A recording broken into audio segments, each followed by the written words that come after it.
amazing viewers. Thank you so much for joining me on my program once again. I appreciate you wherever you are connecting from. If you have not subscribed to my channel, please kindly subscribe to my channel. Click the notification bell so that you'll be notified each time I upload a video. You will be among the first to receive it. Thank you so much and remain blessed. We won't go back with my house. Here, not my house. If you look here, I'm sitting, my sitting in a school where I come sitting here. School, there's no good chance to go inside the school. This is a sad story of over 22,000 and counting, including children, women and the elderly, sacked from their ancestral homes, now seeking refuge at this primary school situated in Otese, Guma local government area of the state. Sadly, the school accommodation is grossly inadequate, forcing the displaced to construct makeshift tents exposed to all the elements of the weather. The tents where our women are managing is very tight and very wrong. Like this rain that fall, it beat all of them. It weight all their things. I work for people. Yes. So some people will give me money, some people will give me food. As in yesterday and today, I've never eaten because there is no food. A quite disturbing situation the chief security officer of the state again insists must be checked. I want to appreciate our dear father and leader and a nationalist, a man with a passion and compassion for humanity, a man with a passion for the unity of our country, Nigeria, a man who is selfless, a man who is concerned about the plight of Nigerians, a man of his word, a man who says the truth. And of course, for those of us who are students of the Bible says you shall know the truth, and the truth will set you free. Here is a man who has never hidden to speak truth to power. Here is a man who saw the danger of what we are in today and did not keep quiet and said it. Words cannot express our inestimable appreciation to this man. If we had any other word more than thank you, we would have said it. So we thank him, we appreciate him, General T.Y. Danjuma. We are grateful. He's not here, but our sister Toyosi, please extend our inestimable appreciation to him. And tell him we love him, we appreciate him, and we love and cherish and appreciate him for standing for the common man, like myself and many others that we're seeing here today.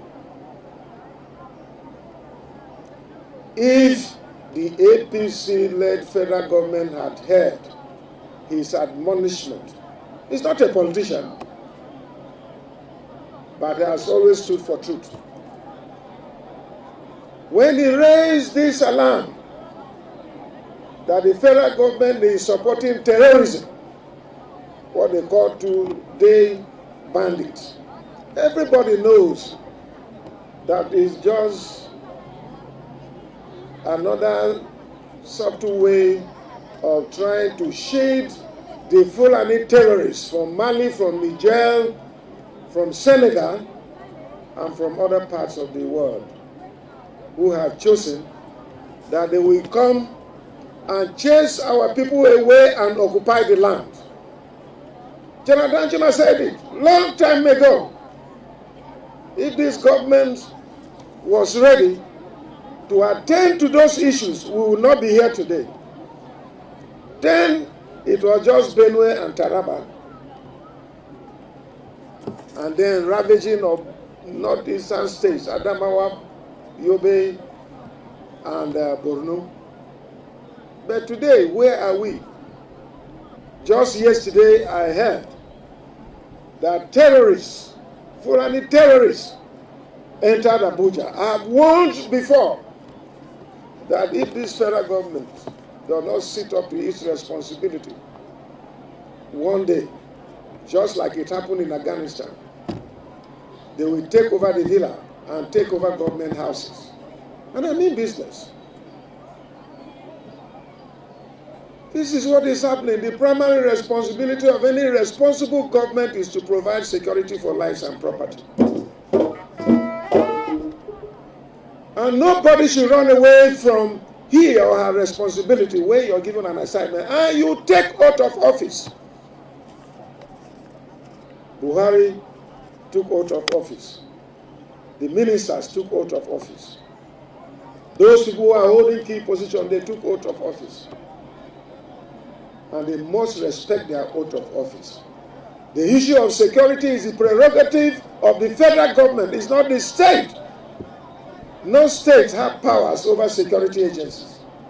It is the responsibility of the federal government. And so federal government must rise up to its responsibility. We call on NEMA. They've been supporting. But whatever they do is like a stone falling into the water because we are really overwhelmed with these IDPs.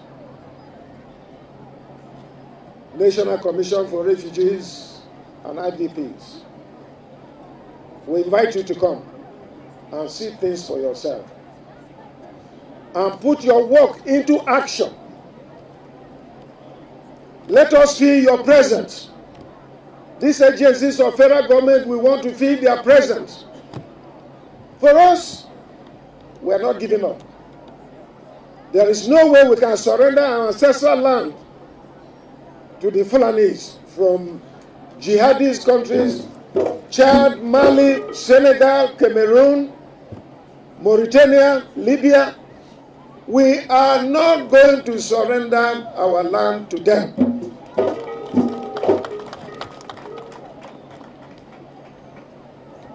Yes, they could have militia, but it's a matter of time.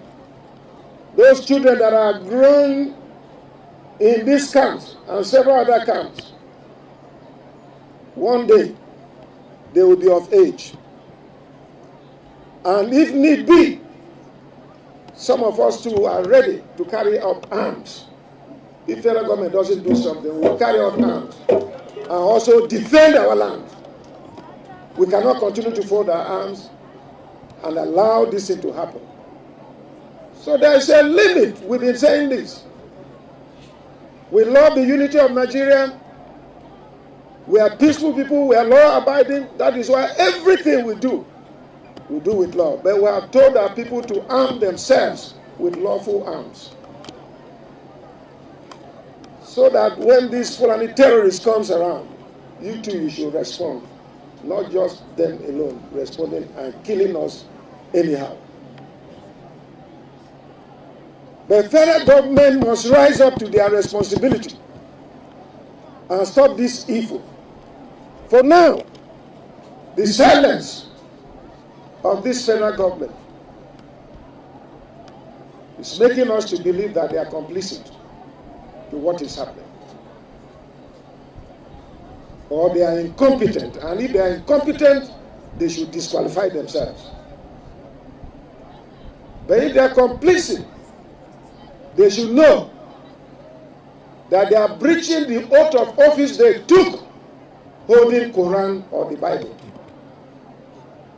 And God will judge them. Our people say that the cow without a tail is God that chases away the flies. We in Benue State, in God we trust. And no matter how many of us you kill, You cannot kill all of us. And one day, when God hears our cry, we shall rise up and you'll be defeated. Although this has continued to attract the support of well-spirited organizations like the Victim Support Fund, who partnered with the state government, more help is required. On behalf of government and people of Benue State, I flag off this distribution of this support from Victim Support Fund in the name of the Father, name of the Son, name of the Holy Spirit. Well, this is a symbolic presentation to one of the volunteer teachers here that the Victim Support Fund accepted to sponsor his further education. On behalf of the chairman of the Victim Support Fund, General Theophilus Yakubu Danjuma, retired GCON, and all the members of the Victim Support Fund, we officially present these food items. The total population of IDPs in this camp is 22,274. Out of this, we have a total of 3,182 households. We have a total number of children from 0 to 5 years, which is 1,034. Total number of nursing mothers, 67. Pregnant women in this camp, 101. Total number of aged, 67. Total number of disabled persons, 17. Most vulnerable households targeted by VSF is 1,000. Your Excellency, VSF has targeted 1,000 most vulnerable. That is what they are targeted to distribute the food to. It is the same that they are doing in the rest of the other 5 IDPs host communities. We also have a total number of 87 men. Total number of, out of this 1,000, VSF is targeting 87 men. VSF is targeting 901 women and is targeting 12 disabled. When you put together, you have 1,000. Well, thank you very much. And we also briefly want to share with you that it has become very difficult for Benue State government to return the IDPs because the attacks are continuous, they are not stopping. Even 2 weeks back, there were renewed attacks. And so we have what we call workings. That is the population of the IDPs. Even when Professor Dura said that we have provided over 1,500,000, the number may be getting close to 2 million. Because the attacks are continuous, even when we encourage some people, some of the IDPs who really want to go back and test the ground, as it is the culture of our people not to sit in one place and depend on government and other people to feed them. Some of them get killed and get sent back. So that is the challenge. It is on the basis of that it is difficult for Benue State government to return the IDPs. We use this opportunity on behalf of the Benue State government at the level of SEMA to appeal to federal government, to appeal to VSF, to draw more of the attention of the federal government, to draw the attention of the international community and other partners as well as security agencies to assist Benue State government in the area of the implementation of open grazing prohibition and ranches establishment law and other measures put in place by this government to address the challenge of Fulani headsmen attacks in Benue, and also to address the problem of the RDPs. We have responded at 3 different levels. I won't go into the details that had been mentioned, both in terms of looking at reconstruction during the COVID and also now. Now, my personal experience, Your Excellency, sir, was when we came to go around the 3 local governments, Guma, Logo, and Agatu. We hear a lot of the destruction of the herdsmen, but nobody can really understand until you are on ground. The level of destruction is incredible. We went into communities completely deserted and taken over by animals, and people were running away, and the destruction of facilities was incredible. That for me was a major shock, and I appreciated the concern that the Benue State people are going into, and told myself, in whatever way we can as a Victim Support Fund, we will support the people. I am glad that we have supported, and we are now today. In the Victim Support Fund, we don't believe in coming on with ready-made program.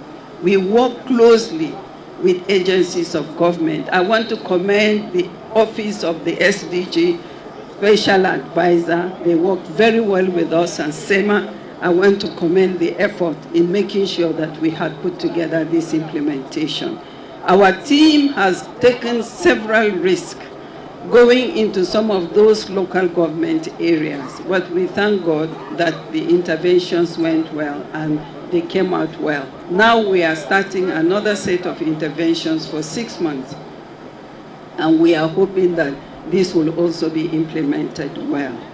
I won't go into the details of it. The chairman is represented here by Madam Toyosi Akerele Ogunsiji. She will give you the details of what we will be doing over the next 6 months. But sir, I really stand to wish you well and the people of Benue State, and pray that this state will be reconstructed and the people will go back. I want to commend SEMA. Strategic approach to addressing these issues is the best way. And I'm glad to hear that you are working on a document that will strategically address the issue and give us partners when we come key areas of intervention. We look forward to whatever we can to continue to work with you, and we also wish you well in the work that you are doing.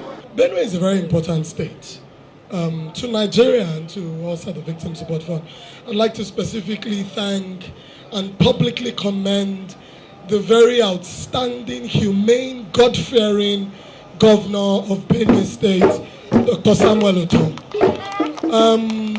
I met Governor Ortom the first time on the 7th of February 2022 when we came to do the preliminary assessment for the Benue Emergency Program. And one of the things that stood out for me was, number one, a governor that had numbers at his fingertips. He knew everything going on in his state, just sitting right there in his office. Number two is a governor who cares for his people genuinely. I didn't hear him say anything about what we could do for him. I heard him say much about, he kept pleading, what can we do for the people of Benue? He's very angry, he's sad about the state of the insecurity in the state, the invasion of, herdsmen, and his compassion. One of the things that I like about the Benue state government is the level of unity and cohesion amongst the agencies of the state government. The governor has personally himself always called to say, he wanted to make input into the program. He wanted to sort of understand the framework and the scope of the program, so that at the end of the day, we're not just throwing money at problems. We're designing a program that has the actual capacity to respond to the existing challenges of the people.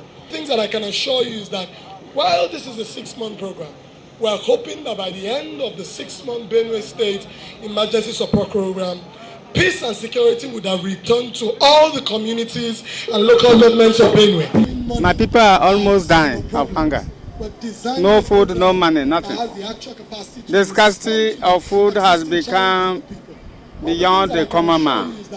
We have nothing to feed upon. Ghana has 1.5 million I appreciate them, but the population of 30-something people, you have selected only 1,000. You know what it is. So if I say it's not enough, it means I didn't appreciate. So I really thank you. A very dehumanizing sight that no individual would like to find themselves in, but sadly, these Nigerians have been forced out of their homes for no fault of theirs, begging the question, when will this ever end? From the Otese IDP camp here in Benue, I am Dofan Aga.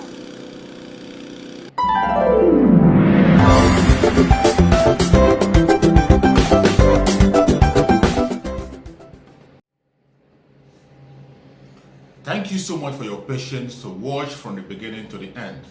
I hope you have learned something from the video you have just watched. The video you have just watched is to bring information to your doorstep and for educational purpose. It is not to demonize anybody. Let us watch continuously and see who can be able to make a sense out of every nonsense we are seeing.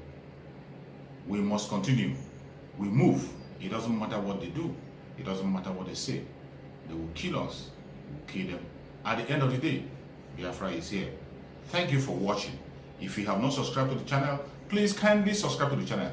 Click the notification bell so that you're notified each time I upload a video. You will be among the first to receive it. Thank you and remain blessed. Bye-bye. See you again.